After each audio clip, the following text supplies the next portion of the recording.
on, DFS Army? Craig Bennett, aka Cash Keg here. Going to talk about tonight's slate. It's broken up a few different ways. Uh, DraftKings decided to include the Miami game, whereas Fanduel said nope. Um, I'm not sure if that Miami game's going to play. They only got 8 players. If one can't suit up, they have to have 8. So it's hard to know if that game's going to go on or not. So I'm going to start with Fanduel. What's up, DFS Skills? How you doing, man? I'm going to start with Fanduel here. We'll just kind of go position by position, talk about a few plays, maybe talk about some guys that are, going to be chalk, maybe some pivots off the chalk, how to construct lineups. I know a lot of people have some $44 tickets in that, so I'm going to kind of focus on Fanduel, and then we'll go back and jump on DraftKings because DraftKings is like all that value for Miami is just going to be crazy. So you're going to want like 2 or 3 pieces of it in cash. So it's like talking about that slate, you're basically playing a lot of the Miami guys and then fitting in these games anyway. So we'll go back and talk about this, but I think I'll focus on Fanduel at first, and just we'll kind of see if that game is going to play or not. As of right now, it is. But what's up, Swaggy J? How you doing? What's up, Kanger? Finally, thought I'd jump on and do some of these, man. I really enjoy doing these podcasts. I really enjoy interact with you guys, answering questions, anything you guys like that. Hopefully Madness or Muddle jump on one of these with me here shortly once they get their gear all set up, because I really do enjoy it. But again, we got a nice little slate here for Fanduel. Again, we don't have the Miami game, so it's a little different because we don't have all that value. I do think there's some value that you can take some chances on the Spurs, but let's just start here at point guard. And for me, I'm going to be super heavy on Brogdon. Without TJ Warren around, I don't think Oladipo is questionable. He played last night. I don't think he's going to play. So Brogdon has been so damn efficient in his minutes. He doesn't get a lot of turnovers. He's by far my favorite point guard on the slate on Fanduel. So he's a guy I'd rather have than Curry. You can see I kind of have him projected about 5 points below him, but he's got 50-point upside. One thing great about Brogdon is he doesn't turn the ball over. He's put up 43, 40, 55, 57, 52 his last 5 games. And, going up against Golden State here, it's just such a great price. And if you're going to give a 5x floor with upside to hit, 50 to 55 fantasy points, I'll just take that all day long. So he is one of my favorite. He's going to be super popular. I get that. Without DeMar DeRozan around, we're going to get, guys like DeJounte Murray's going to be popular. Patty Mills at 40, 300. Again, he comes off the bench, but he gets a little more scoring there. So you got to have to love that. There's some spend ups on this slate. So, I think I'm going to go with one expensive guard. And for me, it's going to be Brogdon. I think if I was going to kind of get off some of the chalk, Murray's a great play at 7,500. I don't think it's a bad play, but I don't think you're going to be able to afford 2 of those guys. So thanks for the sub, Joe Mercy. Appreciate it, man. So I think you're going to want to, pay up for one of these and kind of pay down in a spot here for cash and in GPPs. Maybe GPP's different and pay up for both, Steph Curry and Brogdon in the same game. I don't mind that. I think that's going to be different because I don't think a lot of people will do that. Back to Swaggy J's question. He says, how would you attack the $44 tournament with 5 tickets on FanDuel? Do we lock your GPP core?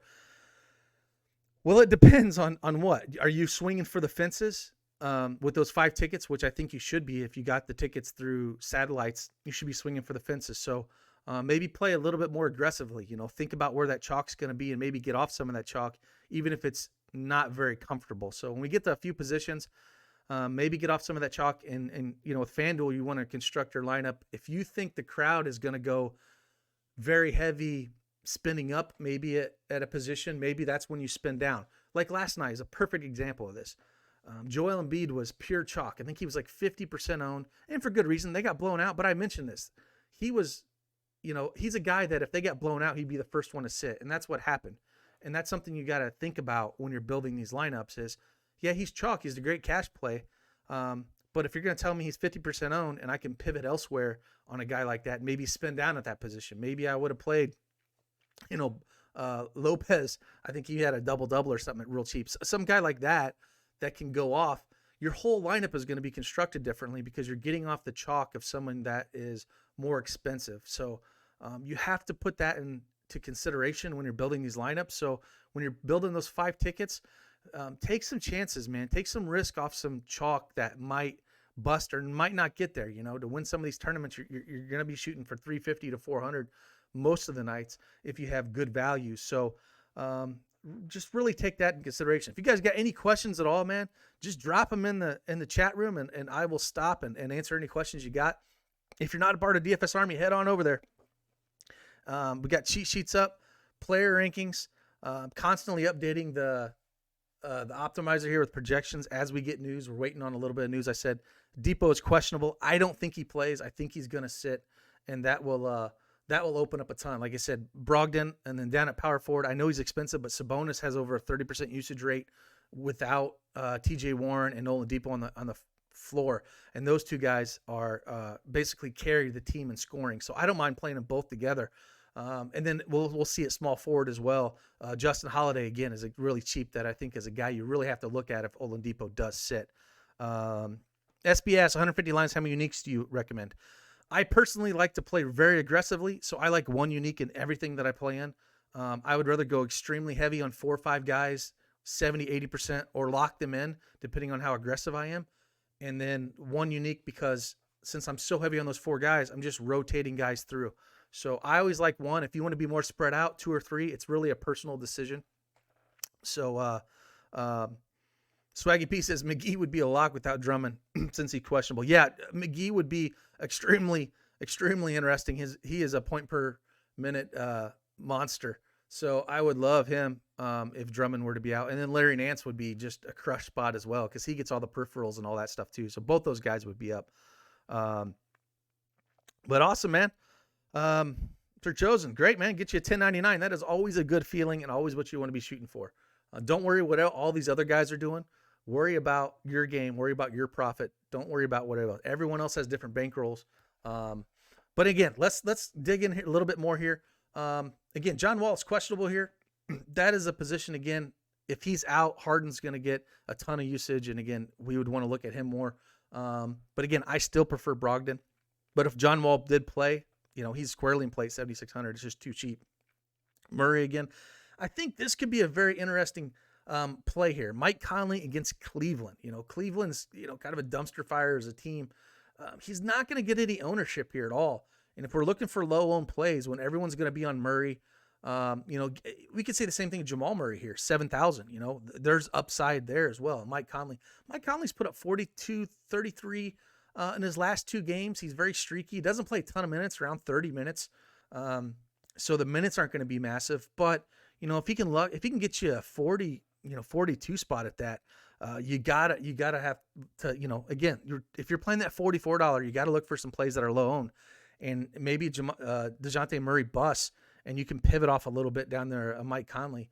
Like I said, if you want to look at Jamal Murray, he's way too cheap here for his upside at 7K. He has been struggling big time struggle bus here. Put up 13, 22 his last 2 games, but before that, put up a 39. 5 games ago, put up 51 against Minnesota. So against Brooklyn here, again, it's a really low floor play, but we know that going in there. But I really like the Conley play because the way he's playing. But these 2 guys, if we're going, again, we're looking for some low-owned plays that won't be that popular. If we're looking at the projection ownership that we have right now, we're 8 and 11% on Fanduel. That's kind of what we're looking at, when we're looking at taking down these $44 tournament. Look at some of these lower-owned plays like that.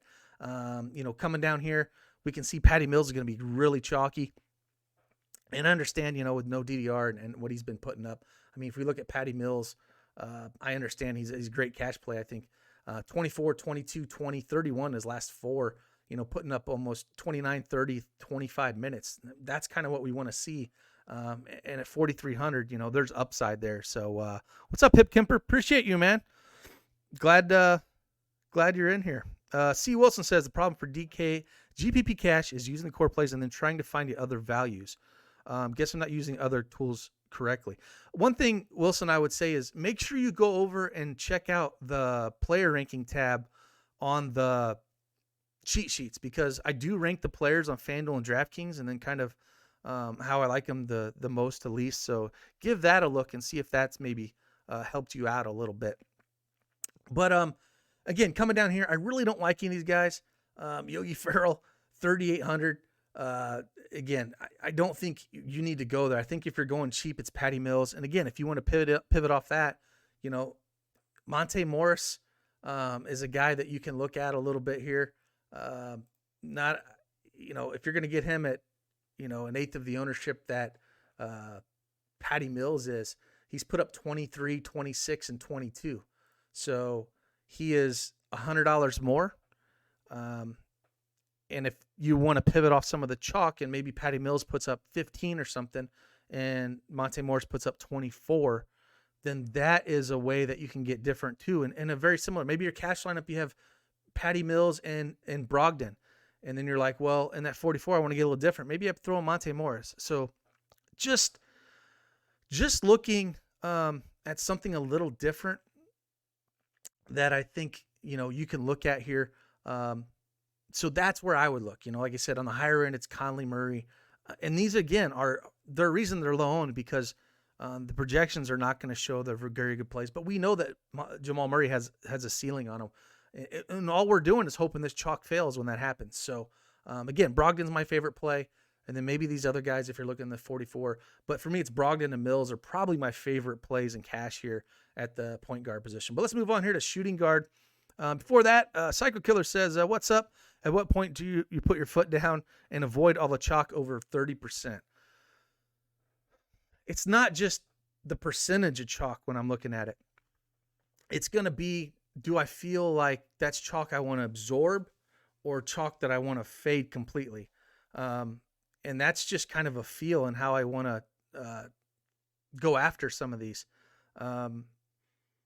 There's no like, this guy's at this percentage, because there gets to be a point like last night. Maxey was like, good Lord, 70% owned, right? So that's a spot where I'll just go 100% in and I'll get 30% over the field that way. Or if you want to be the complete opposite, when someone is that high, when they get over to 50% and they're 50, 60, 70% owned, that's when you really have to evaluate if you're going to that's when you like, I'm going to have 0 of him or I'm going to have 100 of him. Now, if he's 30%, I can go 60 or 70. Maybe he's a core play, and I can get double the field, and that's where I'm leveraging the field. But if I want to go, but if he's going to be 60 or 70% owned, you either have to lock button that play in or fade him completely and hope he busts. And so that's why it's not like a percentage, but it's a feel. Like last night, it was just for me 100% Maxey, because even in a blowout, I know he was going to play minutes. Where Embiid, Danny Green, some of those guys that are in the regular rotation, they're going to be sitting out. So I hope that better explains that situation for you. If not, just let me know. Is Drummond going to play? I don't know, man. I haven't seen any news yet. He's still questionable with that Achilles contusion. So again, Sexton and Garland are already out. So they will be a mess if he does sit. So, but again, we got that breaking news channel in DFS Army's chat. So if he is out, we'll definitely touch base and let you know what's going on, and I'll update those projections so that they will hit. Again, over here, shooting guard, James Harden to me is not in play at 10-4 on this slate with everybody else, unless John Wall is out, and then I'll want more of him. This is just not a slate I'm going to get on him unless he is out. Now, interesting with Sexton and Garland. I know Sexton probably killed some people last night if you guys did have him. Got scratched after the game started, which is freaking horrible. I can't stand that. But with Garland and Sexton both out, if Dotson gets the start here at 5,200, I'll have an adjustment on his projection then if he does get the start here. We have to see that. Jordan Clarkson again against Cleveland. Love this. 5,200. Great spot against Cleveland. Donovan Mitchell, same thing. 7,800. Love both of those guys. Lonnie Walker's definitely in play as well at that price. This is not a position that I want to be down in this range at all. I'm going to be, honestly, if I was making a pool, it would be Lonnie Walker and up. I wouldn't touch any of those other things. And Karis LeVert, 7,900, is priced extremely up, but it's basically him and Durant with Irving doing whatever the hell he's going to do. FTK's asking about Miami near blowout proof. I'm not like I said, I'm not talking about DraftKings as yet because I want to see if that game's going to play. But if they do, the chalk that I put in, if you check the cheat sheet, those 3 plays that are on the cash and GPP, those are the 3 guys that I would absorb. The other guys, I'm not really worried about, but those are the 3 guys I would want a ton of if that plays for those Heat, if that makes any sense. So again, here on Shooting Guard at Fanduel, SGA has been putting up massive numbers, 8,500. I know everybody's been getting on the struggle bus with that boy at one point in time, but man, he's putting up some big numbers and getting the Spurs, which you can tack towards the guards. But the guy's put up 55, 47, 53 his last 3 games. Now, we all know he can put up a 20 or 22 like he's done, 4 to 6 games ago. I do think, against the Spurs here that you can go and play a guy like SGA. So at 8,500 though, I'd probably rather play Levert. But again, I don't mind either one of those. And it's a position where I'm going to have a pretty short pool here on Shooting Guard on FanDuel. And again, James Harden might not even make my list at all unless Wall is out. Not that I don't think he's a great play, but just I need to see that Wall news before I'm like, okay, I need to play James Harden, because if they're all going to play, not sure I'm going to get there. But let's move on here to small forward. And I think, without Kyrie Irving, again, Kevin Durant, he's 10-1. He is pricey over here. He's cheaper on DraftKings. I think he's 9,300 on DraftKings, but on FanDuel, being 10-1, I mean, he just projects so well here above everyone else. If you don't count LeBron James. LeBron James and Anthony Davis are going to be questionable, it seems like, every damn slate. They seem to play every damn game. They're in play against the Rockets by far. So if Durant's going to be super high owned, right now we got him around 20%. But if he's going to be high owned, he's a guy that, I'm going to be heavy on, But again, LeBron James can put up a monster numbers too against Houston. So, it's not a fade spot for me. I'm going to have more Durant, but I don't mind either one of these guys at all. I really don't know. Anthony Davis, a game time decision since he was drafted, Sir Chosen says. That is the truth, man. That is the truth. Keldon Johnson, again, has been fantastic. It's like the Spurs just continue to find these guys that just absolutely mash. Chetty Osman could be fantastic again. If we get Drummond out, it'd be even more. But I think with Sexton out, he's get the ball in his hands a little bit more. So I do like Chetty Osman here quite a bit because of that.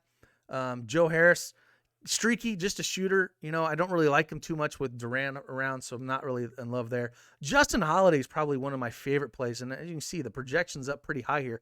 But with no TJ Warren again, and I don't think Depot is just questionable, but if he does sit, Holiday at 4,500, it's hard not to like that price, I mean, he's going to get massive minutes, he's going to get probably 30, 35 minutes, put up 19, 23, 28, 27.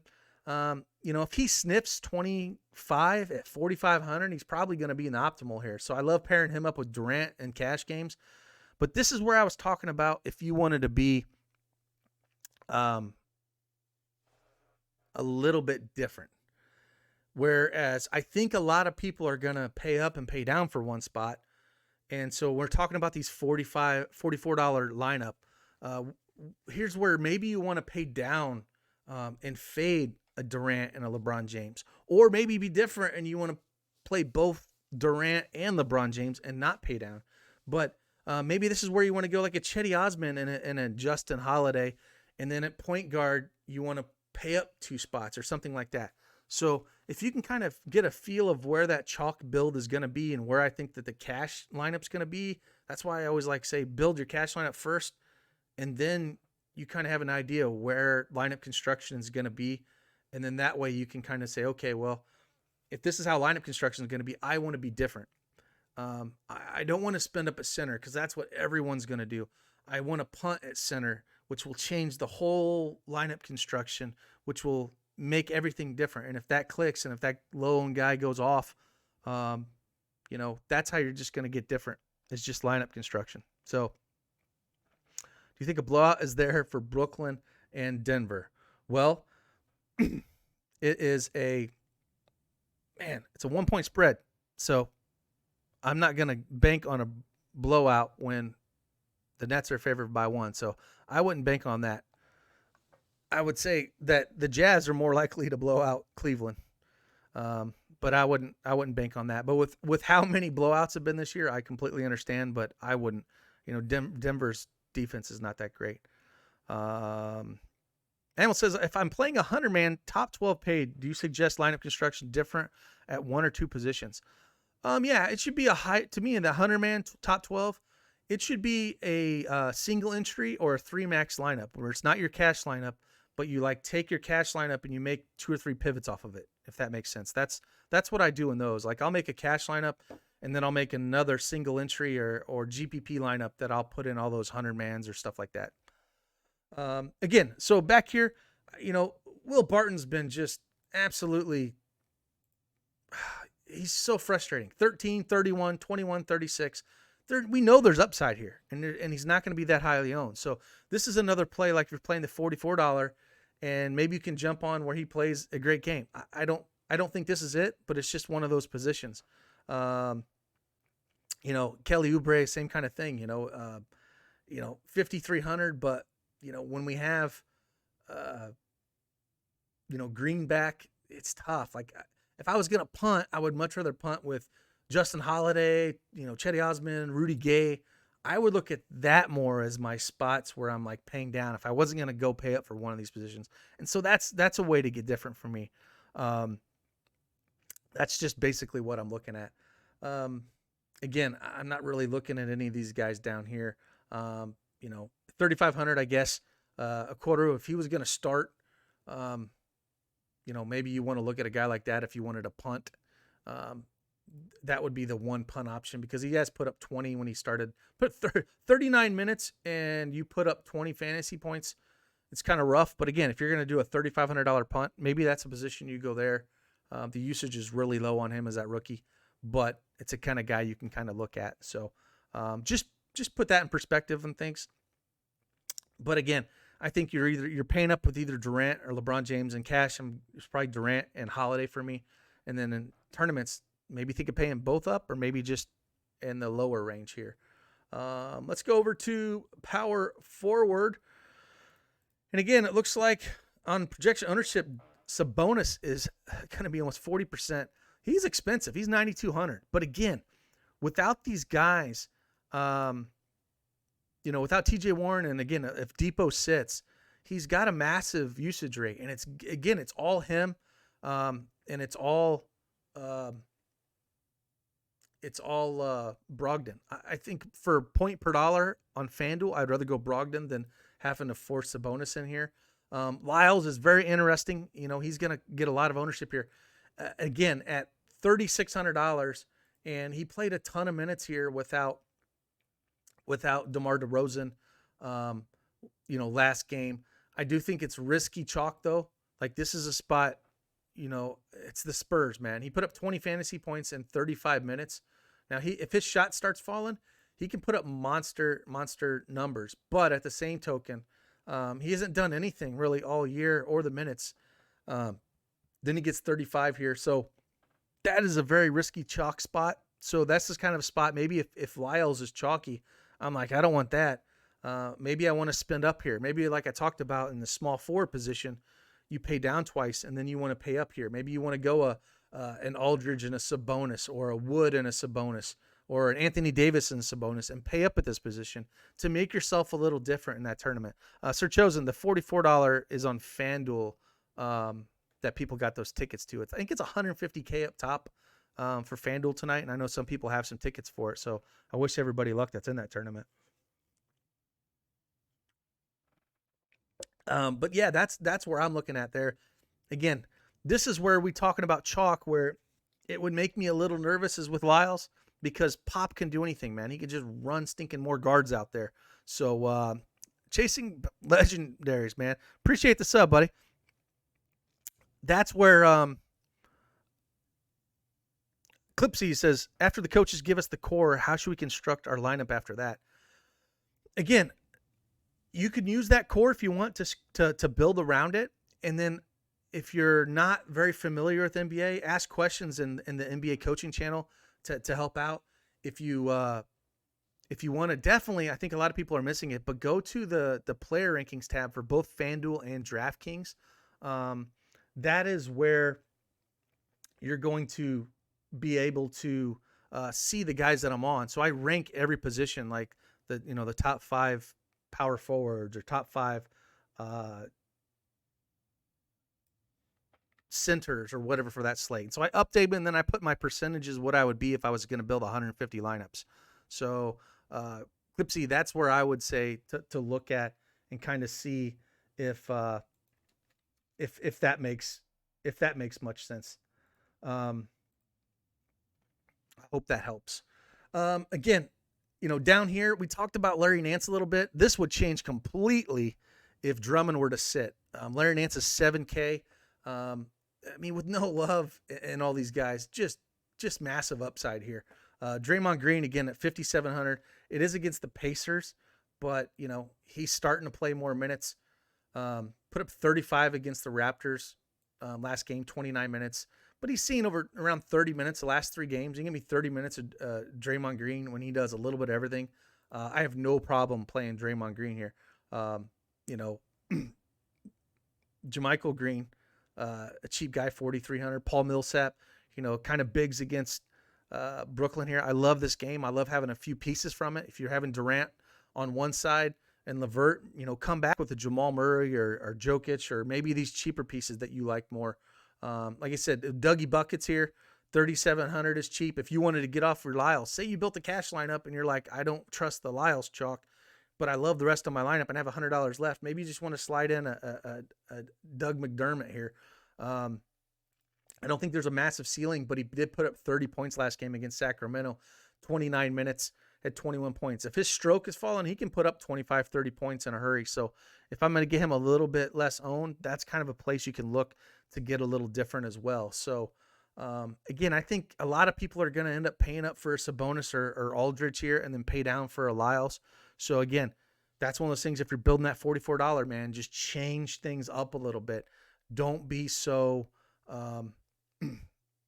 that's where you get different. And it's not even so much just fading chalk. It's just fading the normal roster construction that a lot of people are going after. This is where I think is going to make or break this slate here, like it usually does on FanDuel. But the center position, man. Now, Drummond is questionable. If he plays, you got to love him against Gobert. No problem there at 9,800. I don't mind Rudy himself at 8K. I think that's probably pretty fair. Allen, 6,800. Against Jokic worries me a little bit, but he's a guy that we can kind of look at. I kind of feel like the safest bet is going to Rudy, man. The freaking, the guy's going to have a decent floor, and at 8K, he's not going to kill you. 36, 38, 45, 33, 41, his last 5. I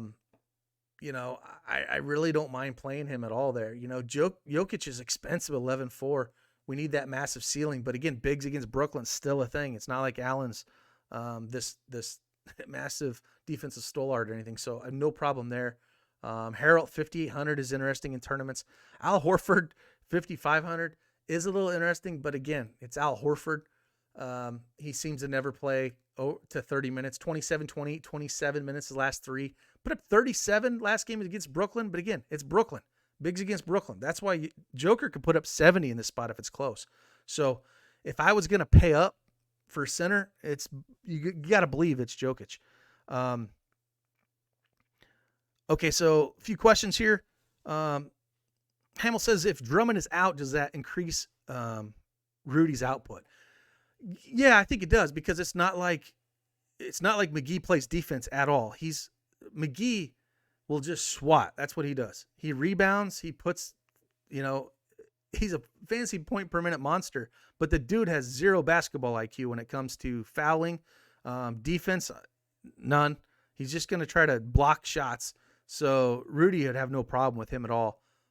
So yeah, it would be a difference for sure for both of them. And I think he's fair. Like, I don't mind playing Rudy and cash at 8K if you don't have the 11.4, because that's expensive for Jokic, but he could easily put up a 70 burger here.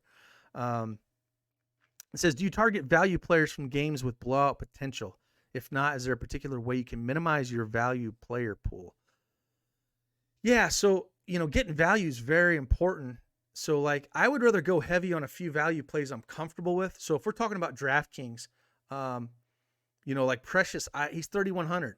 If that game plays and there's 8 guys, that is a guy I'll hit the lock button on. Like Iguodala, he's like 30. I think he's like 3,300. I have no problem fading Iguodala in that same kind of sense. Even if the game is close, if it blows out, they're going to sit Iggy. They're not going to play him. So you kind of have to look at it like that, in a sense. Yeah, Pirates TV says, really like the way Allen's been playing. I do too, man. Allen's very talented. It's just, the Joker, man. It's like, I think you can still play him.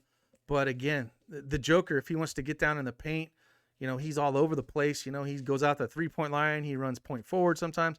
So it's not that I don't like Allen. It's, especially when you get him low owned, it's just, I worry,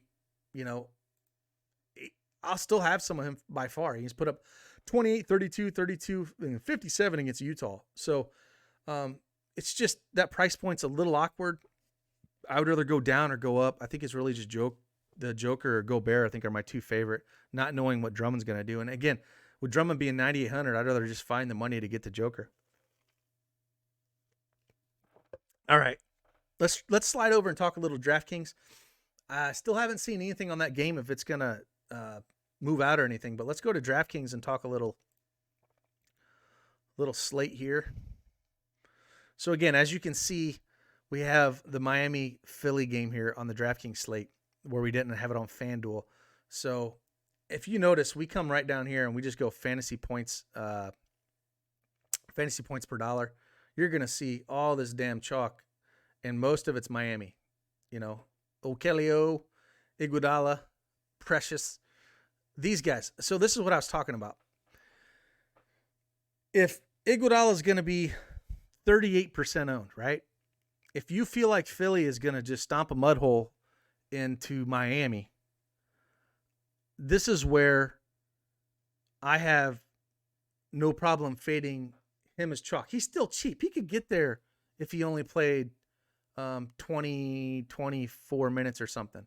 But I'm just saying, if you were trying to fade chalk, I would hit the lock button on Precious way more times than I would hit it on Iguodala.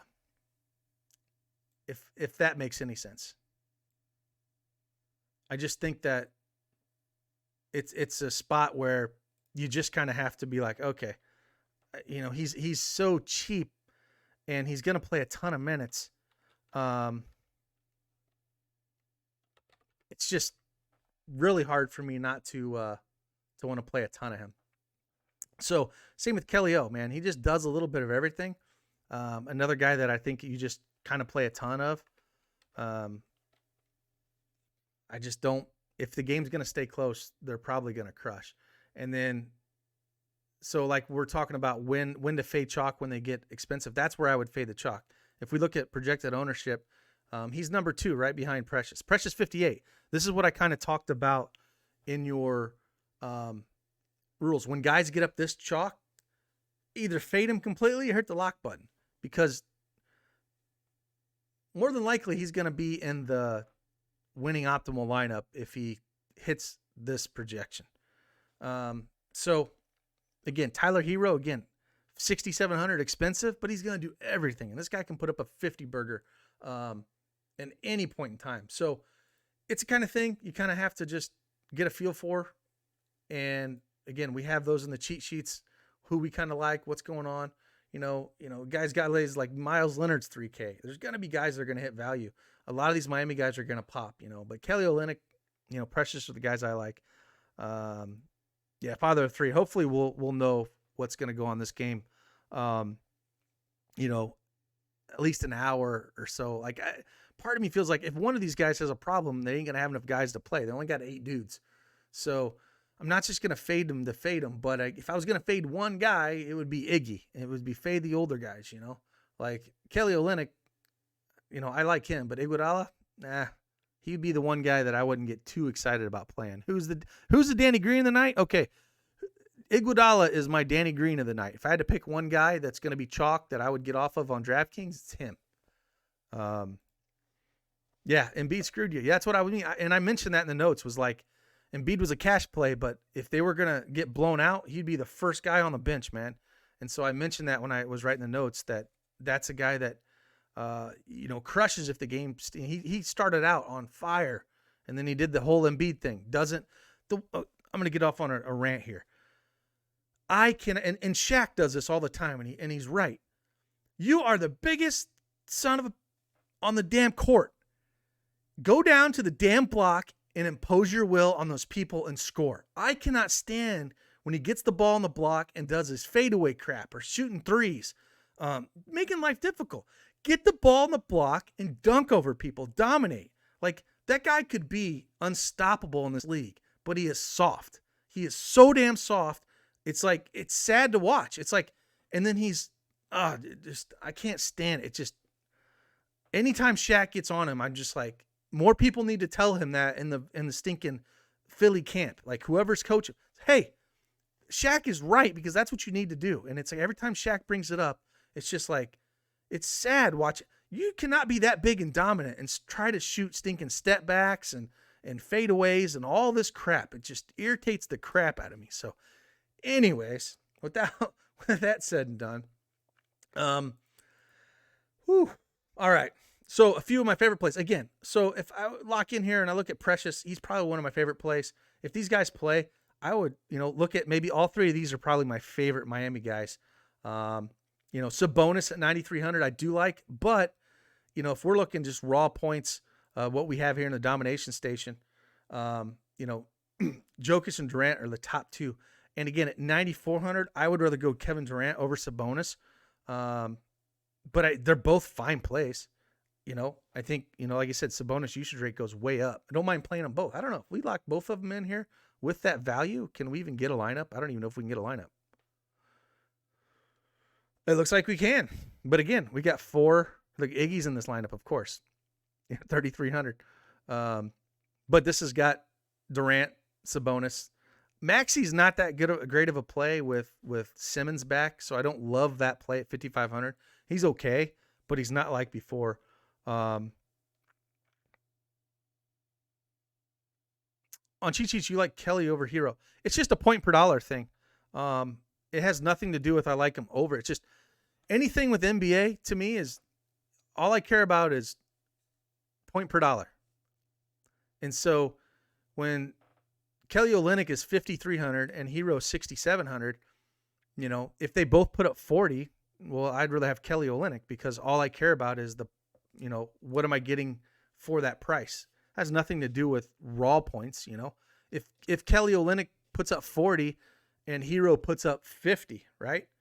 Well, I'd still rather have Kelly Olynyk, because he's so much cheaper that he's going to be in the optimal lineup, if that makes sense. So that's the only reason.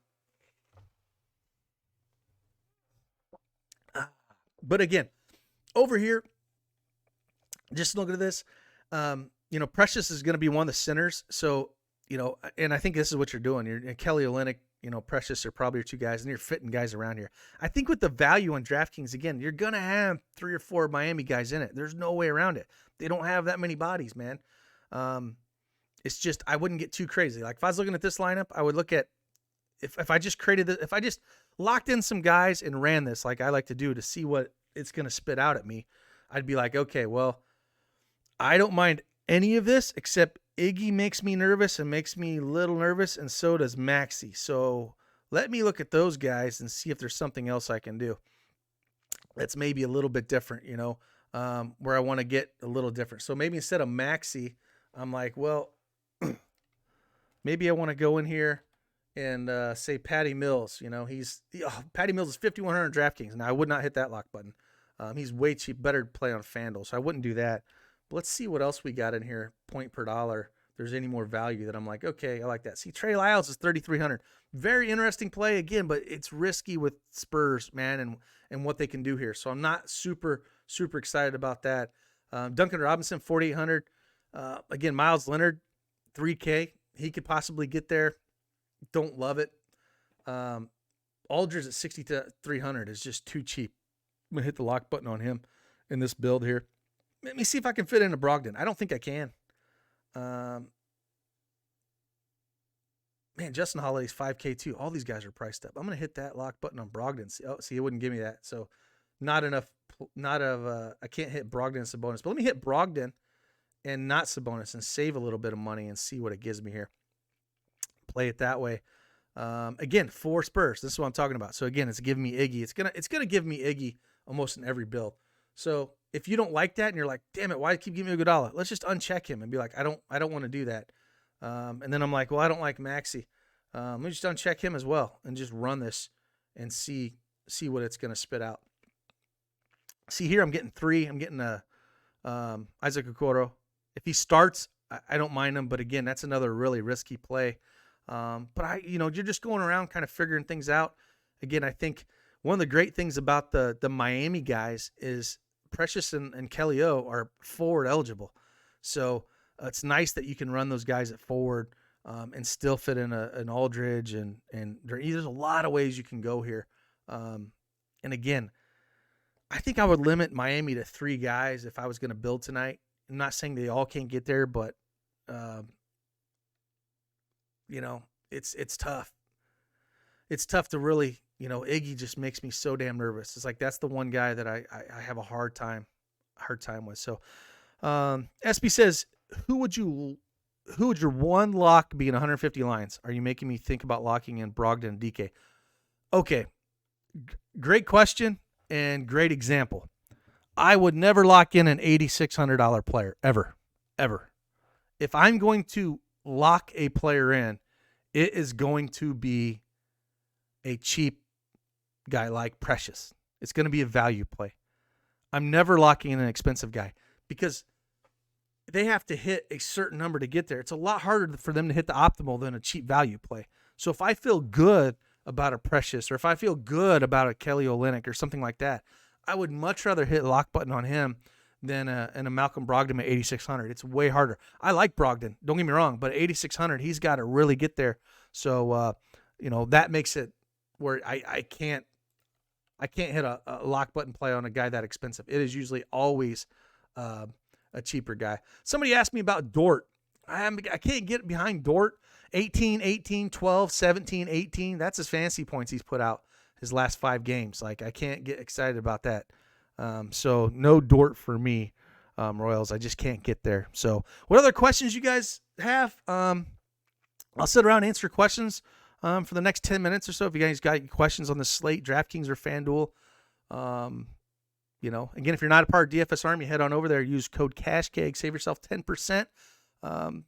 We have some new pricing structures now, but if you just want NBA, you can come in and just NBA. If you want the whole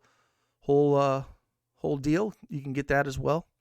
Thanks, SB. I appreciate it, man. If you got any questions, again, drop them in. Hopefully we get a little bit more news as it comes up. I don't see anything as of yet when it comes to the Miami news. So right now that game's still going on. So that's where we have to keep going on. Keep getting too much heat. Well, man, Dell, I understand, but there's only so many Heat guys, so they're going to have to play minutes regardless. So, like I said, I think you're fine with 2 or 3. I wouldn't go completely crazy, but, Hero, if that game stays close, can put up a 50 burger. Kelly Olynyk can put up 40, 50, no problem.